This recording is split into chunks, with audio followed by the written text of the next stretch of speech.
Okay, so, dear Professor Szilágyi, dear Dr. Zombori, dear colleagues, dear friends, it's a privilege indeed to be here in Miskolc with you today. If I would have to choose the song of the day, that would be the easiest task for me, since I started my journey at 3:30 a.m. The only choice is I Drove All Night. So that is a beautiful song, for ones who don't know, performed by Roy Orbison. It was also very popular in the early 90s or early days of MTV, thanks probably to a great video featuring one then very popular young actor, as well as one beautiful young actress. He drives all night, of course, to meet her. My motivation was obviously different, but it was also quite strong. So thank you for the opportunity to be part of the Central European Academy.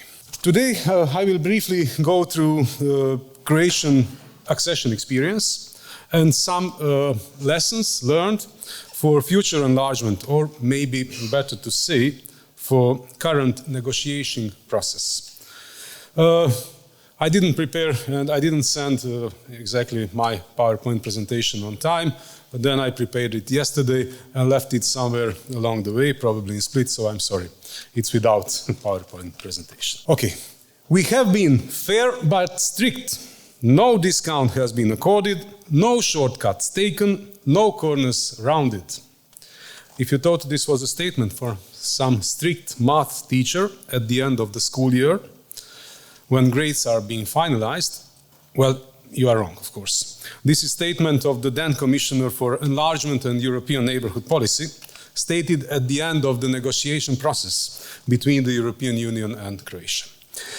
The fact is that the accession negotiations with Croatia were specific in many aspects, as well as probably more demanding than or compared, in fact, to all previous negotiations.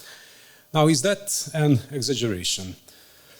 Well, firstly, the very process of negotiations on accession had taken over 7 years. It officially started in 2005 and it was closed in 2011.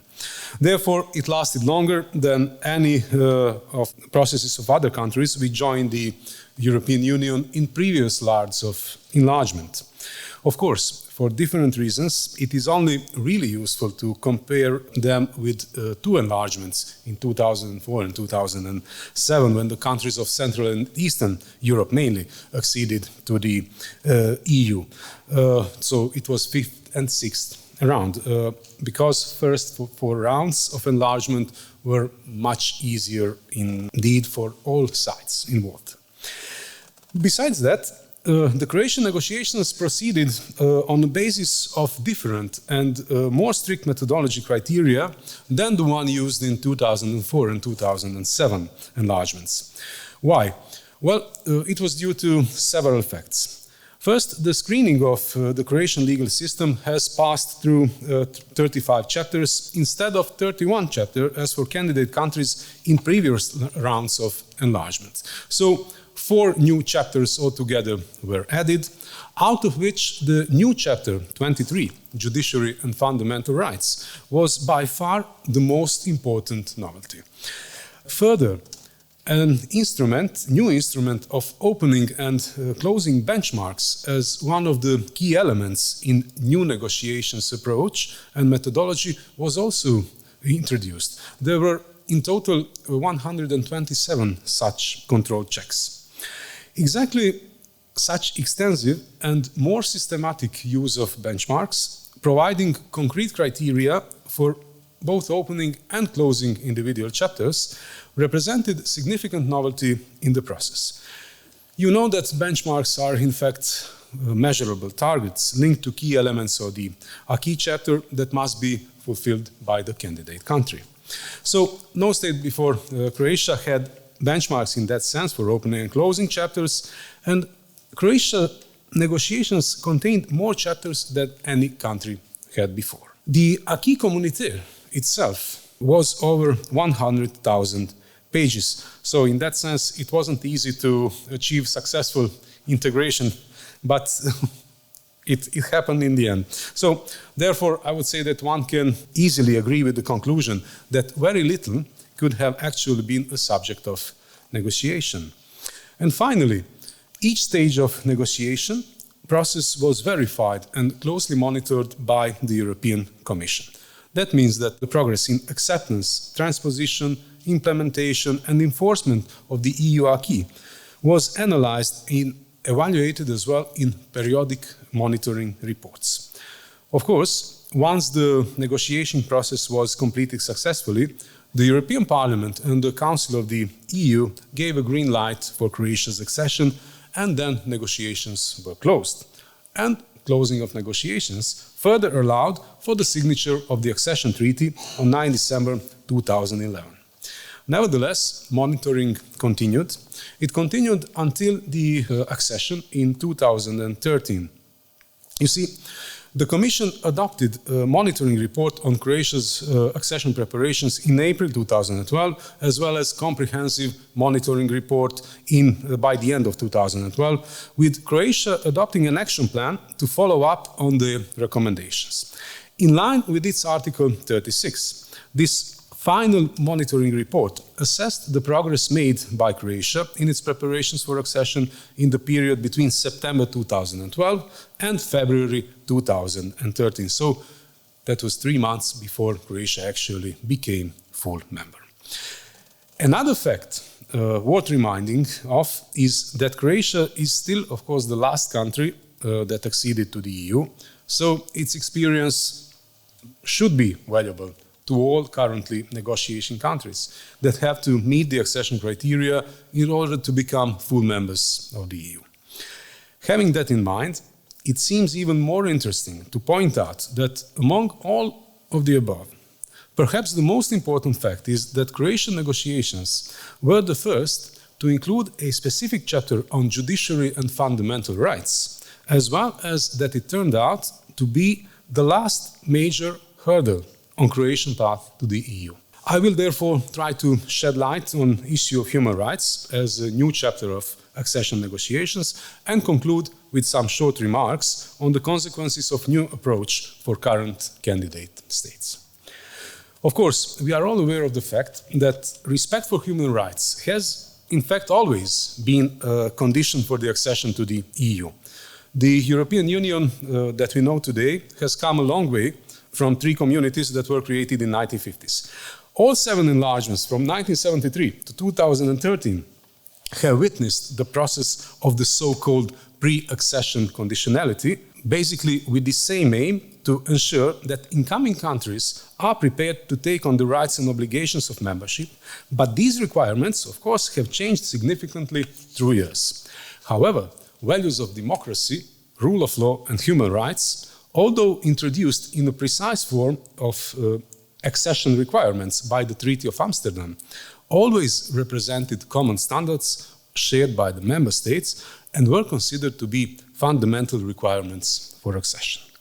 But since 1993 and introduction of Copenhagen criteria until now, this conditionality concerning respect for human rights was changed and strengthened in 3 steps.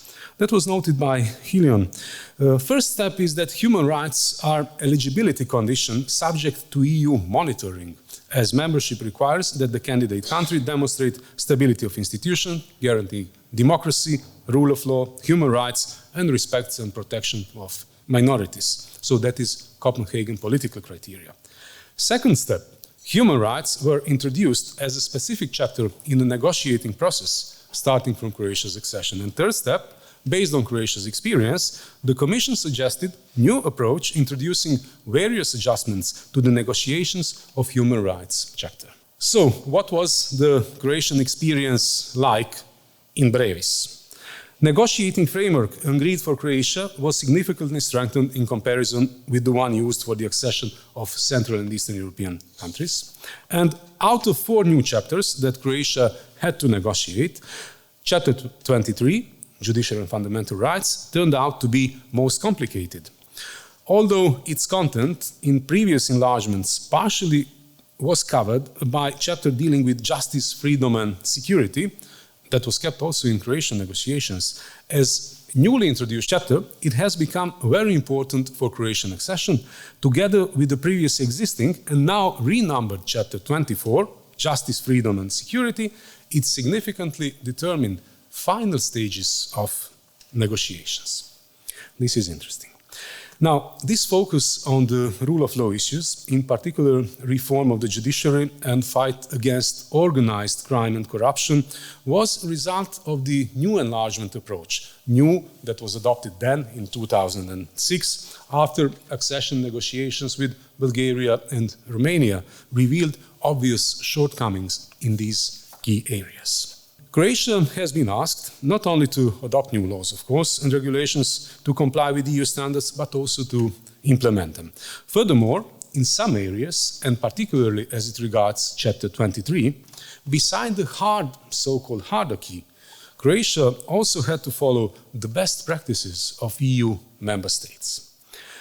It is interesting that negotiating on Chapter 23, negotiations were opened in June 2010, so at the end of the process, once the Council concluded that Croatia met the opening benchmarks. It was also agreed that provisional closure of negotiations could be envisaged when a number of closing benchmarks were met.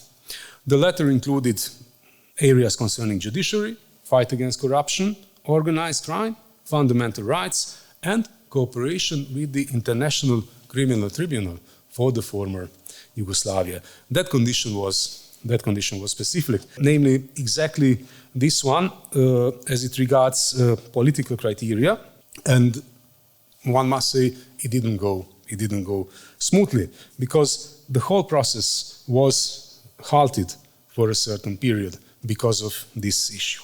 Once after the Tribunal's chief prosecutor stated that Croatia started to fully cooperate with the Tribunal, the Commission then reopened negotiations and then underlined that Croatia needs to maintain full cooperation and take all necessary steps to ensure that the remaining indictee, this was a specific problem, is located and transferred to the Tribunal. Now, when in June 2011, EU member states decided to close negotiations following closure of remaining chapters, and when it was decided that Croatia will join EU in July 2013, that still did not mean that the entire work regarding harmonization and fulfillment of assumed obligations was done.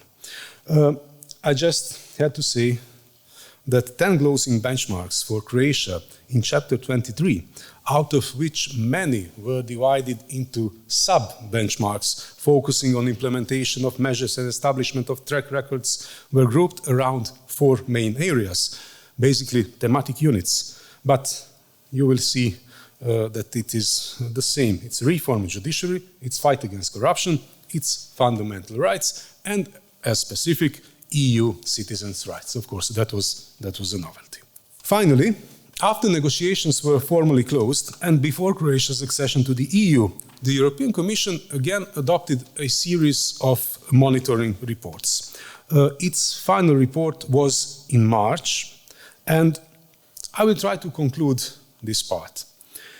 In case of Croatia, the area of human rights had indeed a broad coverage, in the sense that the legal acquis included not only the EU Charter of Fundamental Rights that was adopted in 2000, but also the human rights treaties adopted in the United Nations, as well as those normally in the Council of Europe. Initially, the negotiations dealt with all issues related to the protection of human rights, while as the negotiations progressed, focus was shifted to areas where the EU wasn't satisfied with the progress Croatia made, such as anti-discrimination, sanctioning of hate crimes, protection of national minorities, convalidation, strengthening the role of People's Ombudsman, free legal aid, and in the end some areas of administrative proceedings. Now, it is also true that the EU itself did not accord these issues the same attention before as it did during the negotiations with Croatia. The respect for human rights, as well as for other values on which the EU is founded, as stipulated in Article 2 of the Treaty on the European Union, is of course prerequisite for starting accession negotiations. However, Croatia's accession, or after Croatia's accession, the respect for human rights became, in this sense, also the part of the EU acquis. So, what does this mean for current candidate countries? Well, before opening negotiations with Albania, Bosnia and Herzegovina, and Macedonia, as well as with 2 countries that applied for membership in 2022 and received candidate status the same year, Moldova and Ukraine, the European Union again decided to revise the enlargement methodology. This also meant that the application of a revised methodology had to be agreed with 2 countries that were already in negotiating process, so Serbia and Montenegro. According to European Commission, the review of enlargement methodology aims at the reinvigoration of the access process by making it more predictable, more credible, more dynamic, and subject to stronger political steering. Under the revised methodology, 33 negotiating chapters are divided into 6 thematic clusters. For us, or for me today, the first cluster is interesting, it's fundamentals. As we have seen on the Croatian example, the rule of law issues are of special significance in the accession process. Already, accession negotiations with Montenegro started by opening the rule of law chapters. These chapters are now placed in the very center of new methodology, inside that cluster 1, which is fundamentals, which is comprised out of 5 chapters, out of which chapter 23, judicial and fundamental rights, and 24, justice, freedom and security, are of crucial importance. Negotiations for fundamentals cluster open first and close last. As interim benchmarks for chapters 23 and 24 have been established, no chapter can be closed before these benchmarks have been met. So it seems like the revision of enlargement methodology had an important political background. Namely, according to the Commissioner Varhelyi, the main principle European Union wanted to re-establish was the credibility of the whole enlargement process. Credibility that was lost somewhat on the way by messages that there will be no enlargement, by not being able to decide on opening accession negotiations 3 times in a row, and also by not having a process that is capable of delivering progress in the enlargement. In the same occasion of presenting the 2024 enlargement package, Vice President of the Commission, Borrell, concluded that a detailed assessment of the state of play in countries aspiring to be members of the EU is based on their individual efforts and is merit-based, but with the rule of law in the core of it. So, to conclude, with 3 lessons learned as it regards the EU, human rights, and accession or enlargement process. First, human rights have been progressively constitutionalized in EU law and included in EU pre-accession conditionality as part, of course, of Copenhagen political criteria. Second lesson, after the 2007 enlargement round and experience of accession of Bulgaria and Romania, human rights are included as specific chapter in negotiation with very precise benchmarks. And third lesson, following Croatian experience, the accession methodology was revised, and then it was human rights and rule of law have become its central part, and fundamental fundamental issues now have to be opened first and closed last. And when the next enlargement will be, well, that's something that we will see in years to come, maybe. Thank you.